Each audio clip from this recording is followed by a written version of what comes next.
We talk about the highs and lows of college athletics, sports. Even though it doesn't matter, yesterday I guess was a day when everybody looked at our program, and I thought the same thing as some people, where I couldn't believe Magic's team wasn't ranked 1. I did know we hadn't been ranked 1. I just figured somebody had been. And,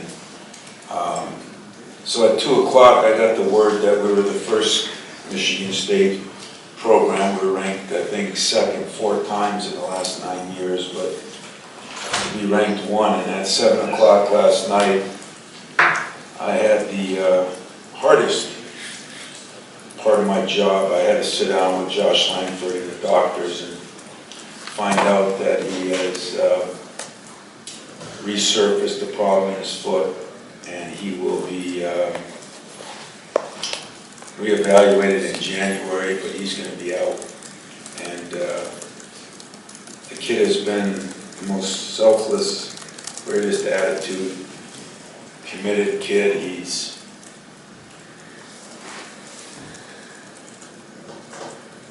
didn't miss a practice last year, didn't miss a trip. The setback has been for the last 2 seasons, and to be honest with you, it's one of those weird things that breaks my heart.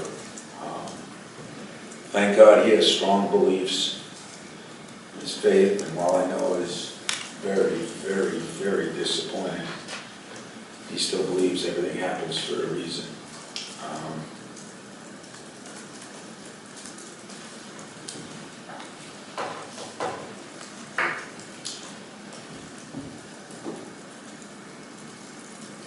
I love Josh Langford. He's one of those guys that has given me everything on the court, off the court, in the classroom. Like almost nobody I've had. He's handled everything a lot better than I would have handled it. And now my job is to support him in every way I can, including the hours. Last night, don't have a ton of information. It's still in his ankle, and it's a little spot that just, I don't know if it's the stress of the first one that makes it react a little differently. But I don't see this as anything that is going to change his life in any way later on. But right now, it's going to set him back, and we're going to reevaluate everything in January and see where he is, see where we are. But it is a big loss after a tremendous high at 2 o'clock practice and kind of a tremendous low at 7 o'clock. And so I didn't want to start the press conference out that way, but I haven't really hit injuries as much as I know. Try to tell you the truth, and I would hope and pray that every Michigan State supporter, and even the ones that aren't, this is nothing life-threatening. It's just something that a kid who's dedicated his life. I stick by my 3L rules. Some people like it, some people love it, some people live it. And he was a live it guy. He lived every minute of the day was basketball related, along with keeping a very religious balance, a very academic balance, and a very social balance. And so last night was one of those moments that you sit with somebody and you get some news, and please forgive me that it's not news like some people, maybe some of you have had, or some of us will have, but in that case it was tough news, and then to spend a couple hours, it brings a reality to your job. Once in a while, maybe that's what he meant with it all happens for a reason, Coach, because once in a while, this is an unrealistic business that I'm in. It humanized it, and I hope everybody that is a Josh Langford fan says a little prayer for his quick recovery. And I guess I'll answer questions about that. When I'm done, I'll talk a little bit about our team that we've had some injuries. We did play that secret scrimmage, and I didn't think played great. It was great competition. Gonzaga was good. We went into it with Rocket Watts really probably not playing. He played a little bit. You heard his Achilles a little bit, just a strain, back practicing last night. Unfortunately, Kyle Arns, Josh's backup, sprained his ankle in that, and he'll be out at least a week. So it was a scrimmage, and we played a lot of people, and got out of it what we wanted to get out of it. And I think they got out of it what they wanted to get out of it. So that was a good experience for us. And now it's, get ready. In 2 weeks from tonight we play. Kind of a interesting opener. Great opener, to be honest with you. Great for us, great for college basketball. And this weekend we have Midnight Madness on Friday, which I think they put a lot of work into, so I'm excited about that for our players and for our families and for our students and for our fans, since a lot of people don't get to see games. So, not to be the Debbie Downer, but any questions that I can answer, I'll answer best I can. So you've obviously dealt with injuries with a guy like Russell Bird and other guys throughout the past, and I'm just wondering the lessons of how delicate a foot can be for a basketball player getting back. And then last year, the fact that he played maybe 11 games, is on the fringe of maybe a redshirt for last year. Does that give you some flexibility if he wants to come back? If he's able to come back for part of this year and still needs another year or wants another year and things like that? Yeah, that's a good question. I mean, I just assumed, but assuming anything lately, with the NCAA and everything is not a good idea. I assumed last year, since he was so close, that you would get a redshirt year. As far as this year goes, those are questions we'll have to answer, and see what Josh wants to do, whether it's time. I mean, Josh is on draft boards. I mean, it's, what I want for Josh is what's best for Josh. This is one time the team, the program, he's given me more than 4 years worth of sacrificing. So we will be checking all those things out. I got to admit this morning that it's been a little bit of a blur. I guess kind of a surprise. And we just thought the thing was he's done everything. He kept him out an extra month or two. He's done everything. That kid did everything. His weight changed not a gram. His body fat not a bit. He got stronger. He shot in a chair for 2 months. Make sure he didn't change his shot. This kid did it all, and it just wasn't meant to be for right now. So we'll be answering those questions as we talk to the NCAA, talk to Josh. I think his family's coming up this weekend. We're going to sit down, and a lot of unknowns on it. But when I say it happened last night, it happened last night. So that's where we got the official word.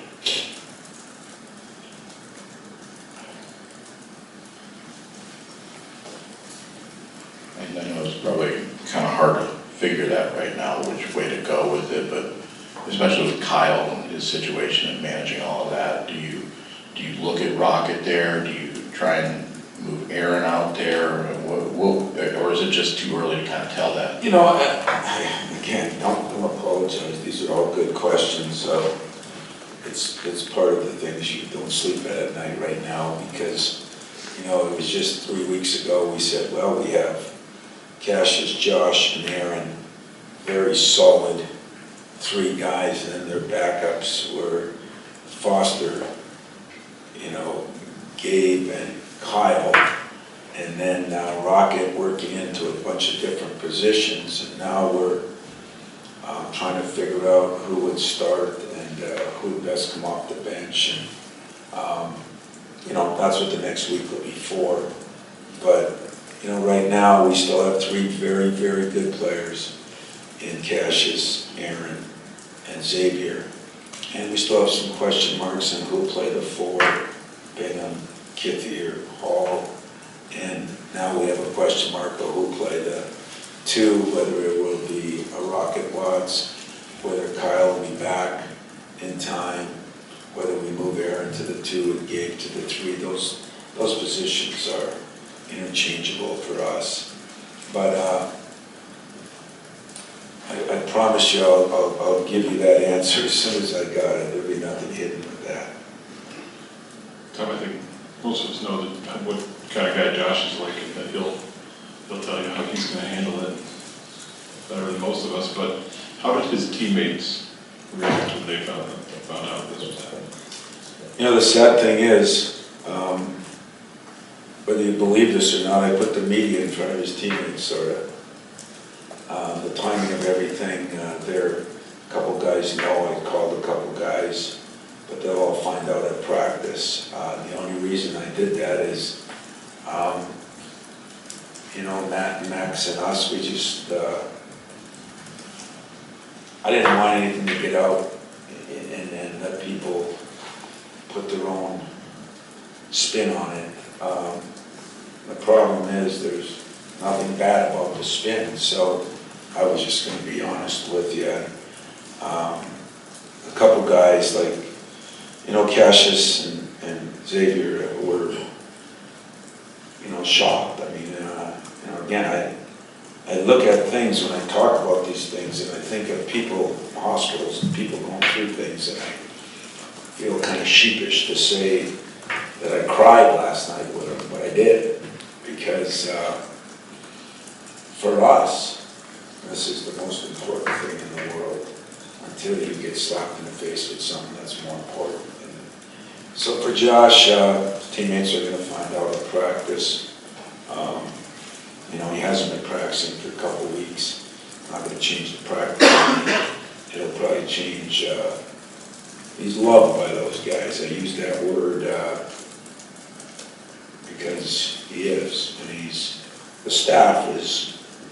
You miss a guy that's kind of a generational guy, and I say that only because you said it very well, Matt, that you guys know him, you know what kind of kid he is, he answers questions, what kind of student he is, how he lives his life off the court. That's the one advantage of getting to do stories on kids or getting closer to our kids. The disadvantage is when they happen. As he said to me today, he goes, I guess I'm human, huh, Coach? And that's a hell of a line, that, as I said, I cry, I bleed, they cry, they bleed. They have accidents, they have things that happen that sometimes don't make sense, but especially for a kid who's put in so much time and effort and done it all the right way. I mean, he had that boot on forever because they just thought it would be better, and it was, and everything was going smooth, and it just happened. So they'll find out today. You challenge your players to leave footprints, but to be the first program to start out at number 1, Tom, is a footprint really for you? Are you able to reflect on that, or is Josh overshadowing it right now? I reflected on it from 2 o'clock till 3 o'clock, and then got into practice, and then got summoned to my office to talk to our doctors and everything. And, talk to the specialists in Green Bay, Dr. Anderson, all the people that, so last night was consumed with his family, people on the phone, and doctors. I haven't had a lot of time to think about it. I guess I'm proud that, as I told my players, when you look up at a banner that hangs there forever, and somebody will tell you someday that, hey, you know what, I played on that team in 2005, that banner hanging, you tell your kids, and you do this and that, and And that's what college is about, the memories and the accomplishments. And it means nothing maybe at Duke or Kentucky or Carolina, but at Michigan State to do something that there's not many things that we get to do that even Magic didn't get to do. And so, unfortunately, it's a number. I guess, really unfortunately, you guys pick it. But I know it means nothing. People know it means nothing. Ironically, the last time we were two, I think Kentucky was one, and we played in the opening game. And we hope to, do the same thing. But I haven't had a chance to really look at the big picture. I probably will when I'm either retired or dead anyway. I probably won't do it next week, next month, or next year. Those are something that you have in a scrapbook, and when it's all done, and you don't have a retirement dinner, because I won't have that either, but when I sit down and look back, it'll just be one more thing that we got to do to put Michigan State University out in front and say, hey, that's something, a stat that people take. And I told this team, you're the team that has accomplished that, and the program didn't accomplish that when the team did. It benefits the program, and that's all I get. A week ago, you were pretty encouraged that you may know something on Joy by the end of the week. Clearly, NCAA, once again, didn't live up to expectations, but do you have any other time frame? Well, I told you we got one back and we resubmitted, and we're resubmitting, and we're trying to get more and more information. We're trying to gather more and more information, because there's been 3-4 more that just came out, and so we're trying to constantly gather. I've also been told that everything is different, and so you can't compare one to the other. So you try to find as many that are really comparable to this situation. And Jennifer Smith, our compliance person, has done an unbelievable job in trying to gather all that. Her group, my staff has tried to, but as of right now, Joey did not make the trip, because you're not allowed to make the trip if you are a transfer that does not have a waiver. So he did not plan that, did not make the trip. And it'll be soon, but it hasn't been like they didn't reject it once, because they did. So, and it's common to reappeal, and we reappeal. Now, you've dealt with an injury a week or two before the season before. I'm wondering how you kind of help guys make those adjustments, whether it's a new role, whether it's kind of a new mindset, not having Josh out there, and make sure they're ready to go for that opener. Yeah, when the team was a senior, he broke that foot and missed 3 months, and came back and led us to a national championship. I've had situations where guys were injured. I told my staff today that I sort of hope that most Michigan State people forgive me, but I am a Patriots fan. I am a Tom Brady fan.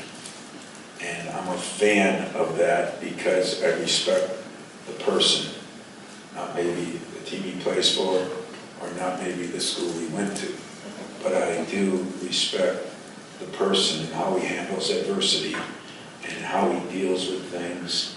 And I looked at Cassius and I kind of said, you look at Tom Brady and he's got a maniac for a coach. You've got that. He's got players that seem to be everybody's misfits. He finally gets a superstar, he keeps him for a week and he's gone. They get guys that are traded, they get guys, but the one constant is Brady and Belichick. So I hate to tell you, Cassius, you're saddled with me. And it's going to be me and you that have to find a way to rally this team and not worry about who's not there, but worry about who is there and appreciate who's not there.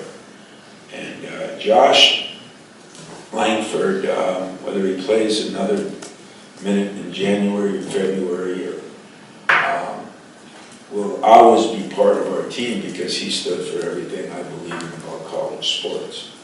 And when you are injured like he was and didn't miss a practice or a game, I told him last night, it's okay to miss a practice here and there. I don't know if I'd have been able to do what he did. And it might seem mundane to you. If there's something you love and you have to watch it and you don't get to be a part of it, that's a very difficult thing to do if you have passion for what you're doing. So, we're just going to try to move forward. Today's not the easiest day, and maybe it's good. Maybe it's good that Matt and Max thought it would be the right time to do it because this is all I feel. It's real. It's not the Kardashians, but it's real life. This is the way it works. Not for TV, just for me and you. And I don't know how I'm going to feel tonight. I don't know how I'm going to feel tomorrow.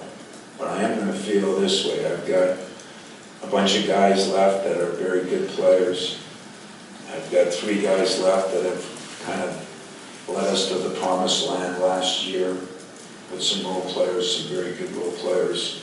And we're going to circle the wagons around those people and not change any of our goals, any of our dreams, any of our expectations, but realize that he was the one guy that started since his freshman year.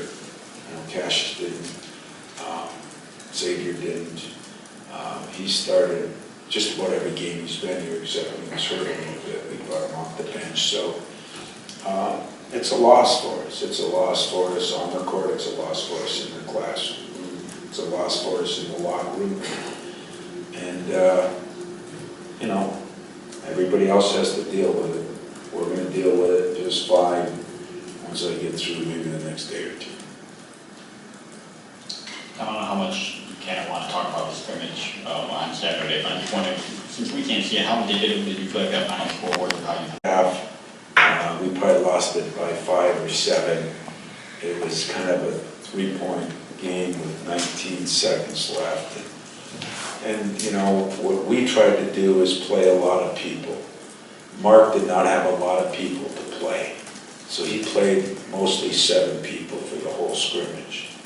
And, we took timeouts, we took half times. The second half, we played more people. Ernie got hurt, didn't play much, and Rocket didn't play much.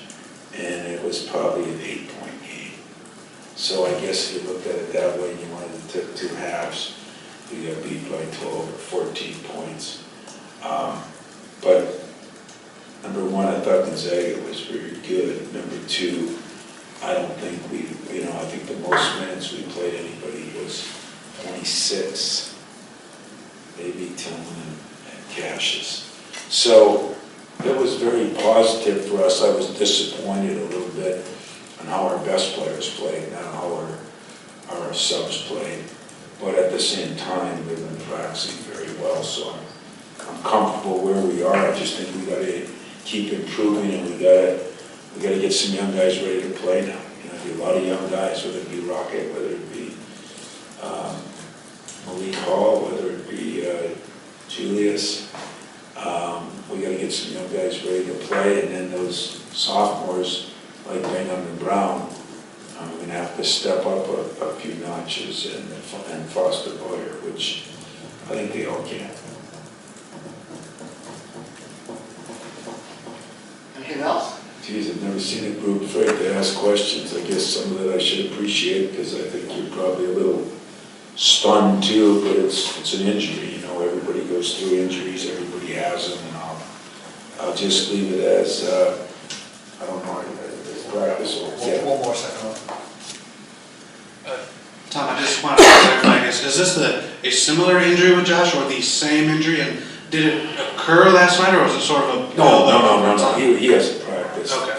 It was, we've had him on for a couple of weeks, as any that were by know. We were doing x-rays and MRIs and things seemed to be okay. And whatever one they did, that we sent them to the specialist, Dr. Anderson, who does a lot NBA NFL guys, and it's in a hot spot, kind of in an area, and it's on the same foot, and yet it's a foot injury. I guess I don't know everything yet. Maybe by the time I think you guys are coming to practice, our trainers will know, and doctors will know more. I just know what we're in for right now is a couple months of not taking any chances. We're not going to do anything to hurt his future, and yet we're not just keeping him out to make sure he's healthy. I mean, he needs to be out. He will be out, and hopefully, we'll get him back sometime. That'll be reevaluated, though. It's going to be a couple months for sure before we get that.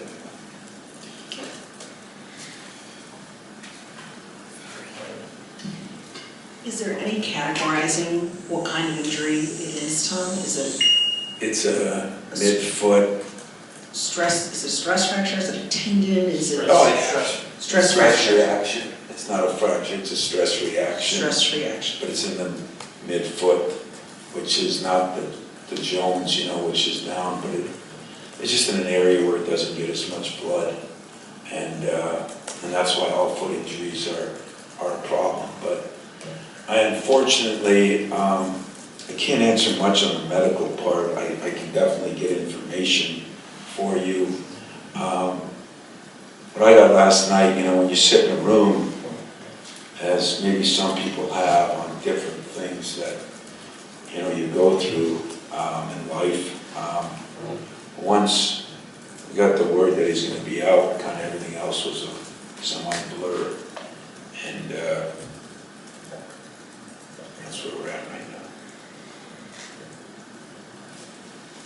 Nothing else? Well, I think, are we open today or no? Yeah. So we're open today, maybe we'll have more for you then. But let me close by saying this. I brought up the Brady thing, and last year, I don't have to bring up the Patriots, I don't have to bring up other teams. I mean, last year, Josh went out. We had other guys that went out. Nick went out. We had injuries. We refocused, we reassessed, we did things, and we found a way to be one of 4 teams standing. And sure, a lot of hype was on what we had coming back. We didn't know where Josh would be at that point anyway. So there's not a lot of doom and gloom. There's a feeling bad. Understand the difference. There's a sadness for me for a kid. There's not a sadness for me for my program.